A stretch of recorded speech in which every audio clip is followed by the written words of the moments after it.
Essuula y'e17. Yekosafaati mutabani we n'afuga mu kifo kye ne yeenyweza okulwana ne Isirayiri. N'ateeka eggye mu bibuga byonna ebiriko enkomera ebya Yuda, n'ateeka ebigo mu nsi ya Yuda ne mu bibuga bya Efulayimu, Asa kitaawe bye yalya. Mukama n'aba ne Yekosafaati, kubanga yatambuliranga mu makubo ag'olubereberye aga kitaawe Dawudi, n'atagenda eri Babbaali. Naye n'agendanga eri Katonda wa kitaawe, n'atambulira mu mateeka ge, so singa ebikolwa bya Isirayiri bwe byali. Mukama kyeyava anyweza obwakabaka mu mukono gwe, Yuda yenna n'aleeta Yekosafaati ebirabo, n'aba n'obugagga n'ekitiibwa kingi nnyo. Omutima gwe ne gugulumizibwa mu makubo ga Mukama, era n'aggyawo ebifo ebigulumivu ne Baasera mu Yuda.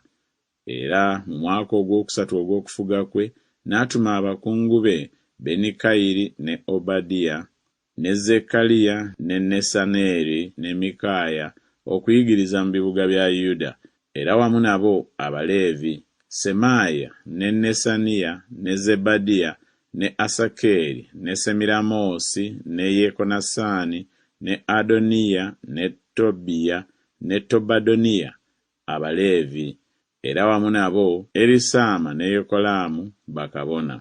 Ne bayigiriza mu Yuda nga balina ekitabo eky'amateeka ga Mukama, ne batambulanga okubuna ebibuga byonna ebya Yuda ne bayigiriza mu bantu. Entiisa ya Mukama n'egwa ku bwakabaka bwonna obw'ensi ezeetoolodde Yuda, n'okulwana ne batalwana ne Yekosafaati. Abamu ku Bafirisuuti ne baleetera Yekosafaati ebirabo ne ffeeza okuba omusolo, era n'Abawalabu ne bamuleetera embuzi, endiga ennume 707 n'embuzi ennume 707. Yekosafaati n'aba mukulu nnyo nnyini, n'azimba mu Yuda ebigo n'ebibuga eby'okuterekeramu, era yalina emirimu mingi mu bibuga bya Yuda, n'abasajja abalwanyi n'abasajja ab'amaanyi abazira mu Yerusaalemi.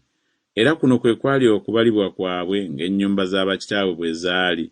Ku Yuda abaami b'10, Aduna omwami, era wamu naye abasajja ab'amaanyi abazira obusiriivu 3. N'eyamuddirira Yekokanani omwami, era wamu naye obusiriivu 218.